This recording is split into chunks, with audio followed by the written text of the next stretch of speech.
الحمد لله نحمده ونستعينه ونستغفره ونؤمن به ونتوكل عليه ونعوذ بالله من شرور أنفسنا ومن سيئات أعمالنا. من يهده الله فلا مضل له ومن يضلله فلا هادي له، ونشهد أن لا إله إلا الله وحده لا شريك له، ونشهد أن سيدنا وسندنا ومولانا محمدا عبده ورسوله. أعوذ بالله السميع العليم من الشيطان الرجيم. بسم الله الرحمن الرحيم. وإذ قال الله يا عيسى ابن مريم أأنت قلت للناس اتخذوني وأمي إلهين من دون الله. وقال الله تبارك وتعالى في مقام آخر قال إني عبد الله آتاني الكتاب وجعلني نبيا وجعلني مباركا أينما كنت وأوصاني بالصلاة والزكاة ما دمت حيا.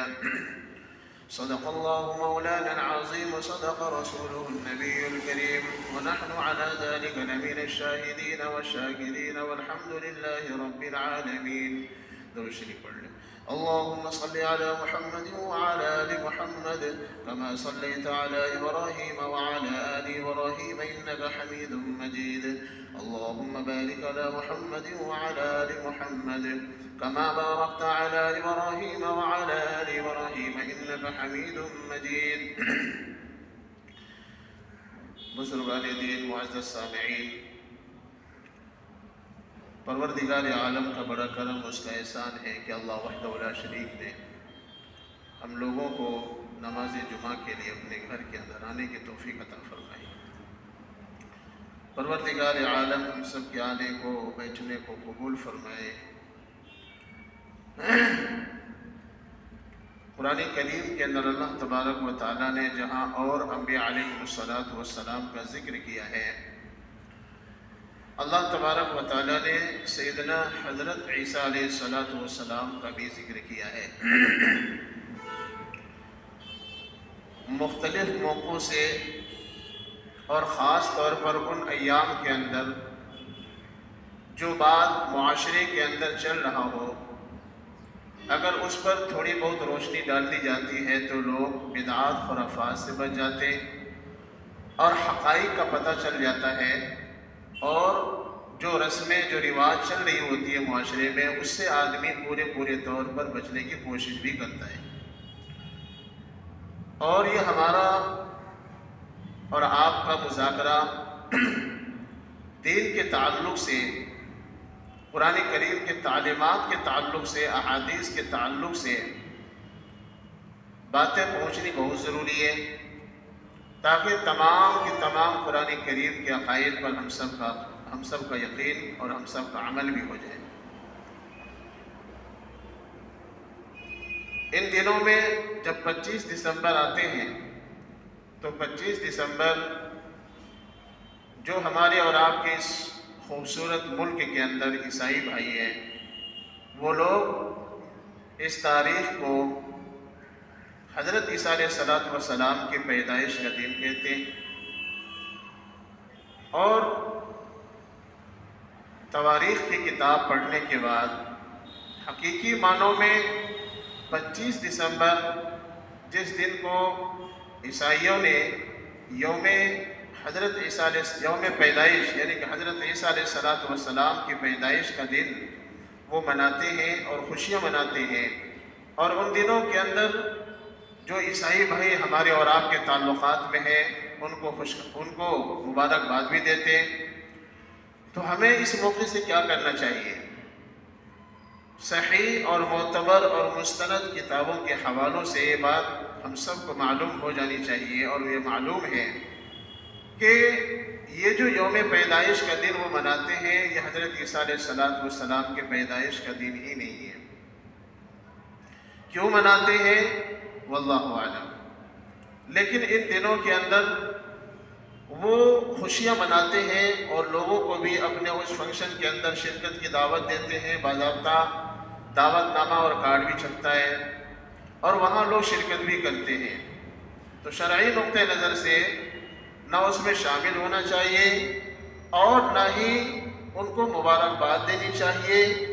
اگر وہ آپ کے زیادہ ہی خاص ہیں تو آپ ان سے شکریہ کہہ کے یا یہ کہ ان کے لیے کوئی ایسے الفاظ کا استعمال کر لیں، یا یہ کہ اس موقع سے آپ اپنے کام جو دوسرے کام ہوتے ہیں ان کاموں کی وجہ سے اگر آپ معذرت کر لیں گے تو شریعت آپ کی پکڑ نہیں کرے گی۔ قرآن کریم کے اندر اللہ تبارک و تعالیٰ نے عیسائیوں کے عقیدوں کو بھی ذکر فرمایا اور توحید کو بھی ذکر فرمایا۔ آپ جب سورۃ المائدہ تلاوت کریں گے تو اس کے اندر اللہ تبارک و تعالیٰ نے فرمایا کہ اے عیسیٰ، کیا تم نے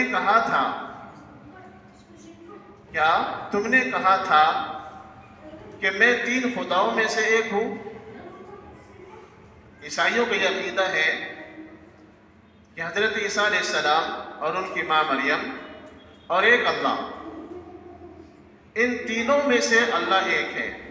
قرآن نے اس چیز کا انکار کیا، فرمایا کہ اللہ صرف ایک ہے، اللہ صرف ایک ہے اور اللہ کے سوا کوئی شریک نہیں ہے۔ عیسائیوں کا یہ کہنا کہ 3 خداؤں میں سے ایک خدا اللہ ہے یہ بھی غلط ہے، عیسیٰ علیہ السلام کو خدا ماننا یہ بھی غلط ہے، اور آپ کی ماں مریم کو الہ ماننا یہ بھی غلط ہے، بلکہ یہ شرک ہے، اور شرک اللہ کے یہاں پسند نہیں ہے۔ کل قیامت کے دن حضرت عیسیٰ علیہ السلام کو اپنے دربار میں بلائیں گے اور کہیں گے اَأَنْتَ قُلْتَ لِلنَّاسِ اتَّخِذُونِي وَأُمِّيَ إِلَٰهَيْنِ مِن دُونِ اللَّهِ، وہی بات جو آپ کے سامنے میں بھی بتائی گئی۔ یہ کہیں گے عیسیٰ، کیا تم نے یہ کہا تھا کہ مجھے 3 خداؤں میں سے ایک ماننا؟ تو حضرت عیسیٰ علیہ السلام فرمائیں گے إِن كُنْتُ قُلْتُهُ فَقَدْ عَلِمْتَ تَعْلَمُ مَا فِي نَفْسِي وَلَا أَعْلَمُ مَا فِي نَفْسِكَ۔ کہ اللہ، میں وہ بات کیسے کہوں جو میرے لیے زیب ہی نہیں دیتا؟ میں یہ کام کر ہی نہیں سکتا، میں کہہ نہیں سکتا وہ بات جس کا آپ نے حکم ہی نہیں دیا مجھے، اور میں خاص طور پر یہ بات کیسے کہہ سکتا ہوں جبکہ میں نے یہ اپنی امت کو بتلایا ہے ان اللہ ربی وربکم فاعبدوہ، کہ اللہ میرا بھی رب ہے اور تمہارا بھی رب ہے، میں رب نہیں ہوں، میرا بھی رب اللہ ہے۔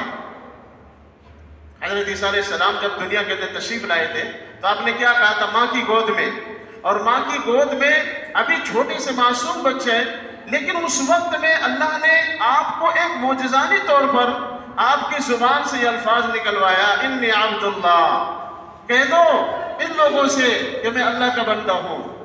جس وقت میں آپ دنیا میں تشریف لائے تھے، لوگوں نے جب آپ کی ماں پر بہتان باندھا اور الزام تراشی کی اور آپ پر نہ جانے کیا کچھ بات کہی امت نے، اس وقت کے لوگوں نے، تو اللہ تعالیٰ نے ایک معجزے کے طور پر حضرت عیسیٰ علیہ السلام نے فرمایا کہ اے عیسیٰ، گرچہ آپ ابھی ماں کی گود میں ہیں لیکن آپ میرے حکم سے ان لوگوں کو کہہ دیجئے انی عبد اللہ آتانی الکتاب وجعلنی نبیا، کہ میں اللہ کا بندہ ہوں اور مجھے اللہ تبارک و تعالیٰ نبی بنائیں گے اور ہمیں پاک لوگوں میں سے بنائیں گے۔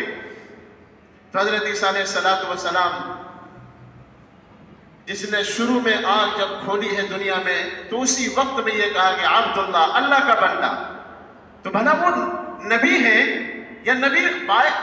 بعض روایات کے مطابق 30 سال کی عمر میں آپ کو نبوت عطا فرمائی، لیکن اتنا ضرور ہے کہ آپ اللہ کے بندے ہیں اور اللہ کے آپ نبی ہیں، آپ اللہ نہیں ہیں۔ لیکن اگر مخلوق یہ کہے کہ آپ 3 خداؤں میں سے ایک ہیں تو یہ شرک ہے، اور ایسا کہنے سے ایمان زائل ہو جاتا ہے، ایمان ہی نہیں رہتا، وہ مومن ہی نہیں رہتا۔ جو اللہ کا شریک مانتا ہے وہ مومن نہیں رہتا، چونکہ اللہ نے قرآن میں فرمایا قُلْ هُوَ اللَّهُ أَحَدٌ اللَّهُ الصَّمَدُ، اللہ ایک ہے، اللہ بے نیاز ہے، لم یلد ولم یولد ولم یکن لہ کفوا احد، فرمایا کہ اس کی حکومت میں کوئی ساتھی ہے ہی نہیں۔ تو جب اللہ نے اپنی توحید کا اس طریقے سے خود اقرار فرمایا کہ میں اکیلا ہوں، میرا کوئی شریک نہیں ہے، اب دنیا والوں کا یہ کہنا کہ نہیں آپ کے شریک بھی ہے، تو یہ شرک ہے، یہ غلط ہے، اور ایسا کہنے سے ایمان ختم ہو جاتا ہے، آدمی مرتد ہو جاتا ہے، اسلام سے نکل جاتا ہے، شریعت سے نکل جاتا ہے، وہ اللہ اور اس کے رسول کا باغی ہو جاتا ہے۔ تو ایسا عقیدہ رکھنا یہ غلط ہے۔ ایسا عقیدہ رکھنے سے ایمان زائل ہو گیا. اس لیے اللہ تبارک و تعالیٰ نے ہمیں بہت صحیح العقیدہ بنایا کہ اللہ ایک ہے، اور جتنی بھی دنیا کے اندر اللہ کے پیدا کی ہوئی چیزیں وہ اللہ کی مخلوق ہے. وہ اللہ کی کیا ہے؟ مخلوق ہے. تو حضرت عیسیٰ علیہ السلام نے فرمایا ان کنت قلتہ فقد علمت، اگر میں نے کہا ہوگا تو بھی آپ کو معلوم. تعلم ما فی نفسی ولا اعلم ما فی نفسی. اے اللہ میں جو کچھ کہوں گا اس کا بھی علم ہوگا آپ کو، اور جو نہیں کہوں گا اس کا بھی علم ہوگا. انک انت علام الغیوب. اے اللہ آپ تو غیب داں ہیں، آپ کی ذات پاک ہے، اور میں یہ کام کیسے کر سکتا ہوں، میں کیسے کر سکتا ہوں اس کام کو. اللہ تعالیٰ نے حضرت عیسیٰ علیہ السلام کو بغیر باپ کے دنیا کے اندر پیدا فرمایا، لیکن پوری دنیا کو یہ باخبر کر دیا اللہ تبارک و تعالیٰ نے قرآن کو نازل کر کے کہ عیسیٰ میرے بندے تھے اور وہ میرے نبی تھے اور مریم کے بیٹے تھے، اور جو اللہ ہوتے ہیں نہ ان کو کسی نے جنا نہ ان سے کوئی جنے گئے. فرمایا وہ تو اکیلا ہے، وہ تو، اور آپ کے ماں کا نام کیا ہے؟ مریم. سمجھ ماری؟ اور اللہ خود تمام چیزوں کے خالق ہے. اللہ کا خالق کوئی نہیں ہے. اللہ خالق ہے، اللہ مالک ہے. اللہ تبارک و تعالیٰ نے دنیا کی سب چیزوں کو پیدا کیا ہے، جس کے اندر انبیاء بھی آتے ہیں اور غیر انبیاء بھی آتے ہیں، ساری مخلوق آتی ہے. میرے محترم بزرگوں دوستو، تو اس موقع سے خاص طور پر ہم سب کو اپنے عقیدے کا اظہار کرنا پڑے گا، اور جو دوسرے عقائد کے لوگ ہیں ان لوگوں کے عقیدوں کو بھی جاننا پڑے گا تاکہ ہمارا عقیدہ محفوظ رہ سکے. بہت سارے لوگوں کے ذہنوں میں یہ بات آتی کہ اس چیز کی ضرورت کیا ہے جب ہم اس کام کو کرتے نہیں ہیں. لیکن ایک بات ہمیشہ یاد رکھیں، اس کی مثال ہمارے اکابرین نے دی ہے کہ بچہ جب پیدا ہوتا ہے تو آگے بیمار نہ ہو پولیو کی دوائی پلائی جاتی ہے تاکہ مستقبل میں ان کے صحت کی حفاظت ہو جائے.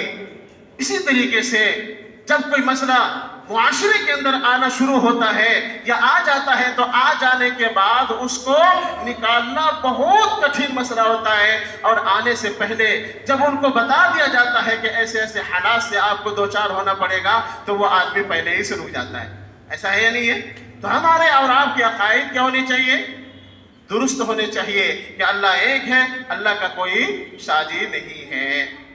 میرے محترم بزرگوں دوستو، تو اس موقع سے خاص طور پر ہمارے اور آپ کے اس ملک کے اندر، جس ملک کے اندر ہم لوگ رہتے ہیں، یہاں سارے مذاہب کے لوگ ہیں. ان لوگوں کے ساتھ رہ کر کے اپنے ایمان کی حفاظت کرنا، اپنے عقائد کی حفاظت کرنا، یہ ہم لوگوں پر فرض ہے، کیونکہ اسی سے ہماری نمازیں قبول ہوں گی، اسی سے ہمارے صدقات قبول ہوں گے، اسی سے ہماری زکاتیں قبول ہوں گی. جب عقیدہ درست نہیں ہوگا تو ہمارے سارے عمل بیکار ہو جائیں گے، رائگاں ہو جائیں گے. اس کو آپ ایسے ہی سمجھیں کہ اگر ایمان نہیں ہے، نماز بھی پڑھ رہے ہیں، روزہ بھی رکھ رہے ہیں، حج بھی کر رہے ہیں، زکات بھی دے رہے ہیں، صدقہ بھی کر رہے ہیں، غریبوں یتیموں کی مدد بھی کر رہے ہیں، لیکن ہمارا اللہ کی ذات پر یقین نہیں ہے، تو یہ سارے عمل آپ کے بیکار ہیں. آپ کا چونکہ ایک اللہ پر یقین نہیں ہے. اسی لیے میرے بھائی بزرگوں دوستو، ہمیں اور آپ کو اپنے عقائد کی حفاظت ضرور کرنی ہے انشاءاللہ. عقیدہ بہت بڑی دولت ہے، صحیح عقیدے کا ہونا، اور جس عقیدے پر ہم لوگ ابھی ہیں اللہ تبارک و تعالیٰ موت تک ہمارے اس عقیدے کی حفاظت فرمائے، اور اللہ تبارک و تعالیٰ ایمان ہی پر خاتمہ فرمائے. سمجھ رہے؟ تو آپ جب اپنے عقیدے کے بارے میں جانیں گے تو آپ دوسروں سے کہہ سکتے ہیں کہ میں ان عقیدوں کو نہیں مانتا، میرا عقیدہ یہ ہے. جو اللہ نے نبی کو مقام دیا ہے بندہ ہونے کی، تو ہم اس کے اندر تفریط سے کام نہیں لیتے، افراط سے کام نہیں لیتے. مثلا نبی کو اللہ کا درجہ دے دیا، بزرگوں کو علم غیب کا درجہ دے دیا، یا بزرگوں سے کوئی چیز براہ راست لینے کا ہم نے اپنے عقائد کے اندر شامل کر لیا کہ فلاں بزرگ نے فلاں چیز دی ہے، یا یہ کہ ہم نے جس کی جو عظمت، جس کی جو حیثیت اللہ رسول نے بتلائی ہے اس سے بڑھا چڑھا کر کے اس مقام سے آگے لے جانا، یہی کیا ہو جائے گی؟ بدعت ہو جائے گی. اللہ نے نبی کو درجہ دیا ہے بندہ کا، تو وہ بندہ ہی ہے، وہ اللہ کے بندے ہیں، اور بندے کبھی خالق نہیں ہوا کرتے۔ اور آج پوری دنیا کے اندر یہ جو بت پرستی ہو رہی ہے، آپ دیکھ لیں، وہ لوگ خود ہی ان چیزوں کو بناتے ہیں اور خود ہی ان کے سامنے میں جھکنا شروع کر دیتے ہیں۔ تو بنانے والا جو ہے وہ خود اس کے سامنے میں جھکتا نہیں ہے، بنانے والا جو رب ہے ان کے سامنے میں تو جھکتا لیکن وہ نہیں جھکتا۔ اب مثال لیں، مورتی بنائی انسان نے اور انسانی اس کے سامنے میں جھکنا شروع کر دیا، یہ تو شرک ہے۔ جھکنا کس کے سامنے میں ہے؟ اللہ کے سامنے میں۔ اسی لیے اس امت کے اندر سجدہ تعظیمی بھی حرام کر دیا کہ تعظیماً بھی کسی کے سامنے میں آپ نہیں جھک سکتے، تعظیماً بھی سجدہ نہیں کر سکتے۔ کیوں؟ اس لیے کہ یہ حرام ہے، اللہ نے حرام قرار دے دیا۔ اور اللہ کے نبی صلی اللہ علیہ وسلم نے فرمایا اگر کوئی دوسرا سجدے کے لائق ہوتا تو بیوی کو حکم دیا جاتا کہ وہ اپنے شوہر کو سجدہ کرے۔ اگر کا لفظ ہے، کرنا نہیں ہے، اگر مرتبے کو بتانے کے لیے، لیکن اللہ کے سامنے میں جھکنا ہے اور اللہ کے سامنے میں کسی کے نہیں جھکنا ہے۔ اللہ کے سامنے میں ہاتھ پھیلانے ہیں، اللہ کے سوا کسی کے سامنے میں ہاتھ نہیں پھیلانے، یہ ہم سب کا عقیدہ ہونا چاہیے۔ اور جو لوگ اپنے عقائد پر کر رہے ہیں کوئی کام، تو ہمیں اس سے کوئی دقت تکلیف نہیں ہونی چاہیے۔ ہمارے دل میں یہ قرآن ہونی چاہیے کہ اللہ ان کو صحیح ہدایت دے دے، ان کو ہدایت دے دے، ان کو ان غلط عقائد سے ہٹا کر کے اللہ تو صحیح عقیدہ اس کے اندر داخل کر دے۔ یہ ہم دعا کر سکتے ہیں، لیکن ہم اس سے دشمنی نہ کریں، ان کو برا بھلا نہ کہیں، چونکہ اسلام کسی کو برا بھلا کہنے سے منع کرتا ہے، سمجھ لیں؟ تو اس لیے وہ بھائی جو اس عقیدے کے اندر وہ اپنا کام کر رہے ہیں، آپ کے دل میں اس سے نفرت ہونی چاہیے، سمجھ رہے ہیں؟ اگر زبان سے آپ ان کو صحیح بات کہہ سکتے ہیں تو کہہ دیجئے، ہاتھ سے اگر طاقت ہے تو ہاتھ سے منع کیجئے، اور اگر یہ بھی نہیں ہے تو اپنے دل میں اس چیز کو برا سمجھیے، یہ ایمان کا آخری درجہ ہے، لیکن ہم اس کو برا بھلا نہیں کہیں گے۔ عمل سے نفرت ہونی چاہیے، عمل کرنے والے سے نفرت نہیں ہونی چاہیے، جب جا کر کے ہمارا صحیح عقیدہ ان تک پہنچے گا۔ اللہ وحدہ لا شریک ہم سب کو صحیح عقیدے پر عمل کی توفیق نصیب فرمائے، اور جو اس وقت میں حالات چل رہے ہیں ان حالات کے لیے خاص طور پر دعا کریں کہ یہ جو دعوت و تبلیغ کا کام اس وقت پوری دنیا کے اندر چل رہا ہے اور اس پر جو باطل کی نظریں ٹکی ہوئی ہیں، اللہ سے حفاظت کی دعا فرمائیں، اور یہ کام انشاءاللہ قیامت تک چلتا ہی رہے گا، چونکہ جو کام اللہ کے لیے ہوتا ہے نا تو اللہ اس کے حامی اور مددگار ہوتے ہیں، اور مخلوق اس کام کو ختم نہیں کر سکتی، چاہے پوری دنیا ایک طرف ہو جائے۔ اللہ کی طاقت اللہ کی ہے، وہ اس کے طاقت میں کوئی شامل نہیں ہے۔ اللہ اپنی طاقت کو ہمیشہ اوپر رکھا ہے اور مخلوق کی طاقت ہمیشہ نیچے۔ اللہ کی تدبیر ہمیشہ غالب اور مخلوق کی تدبیر ہمیشہ مغلوب رہی ہے، اس لیے اللہ ہی اپنے دین کی حفاظت کریں گے انشاءاللہ۔ باقی ہم سب اپنا عمل کرتے رہیں، نماز ہے اور بھی جو دین کے کام وہ کرتے رہیں۔ اللہ ہم سب کو عمل کی توفیق نصیب فرمائے۔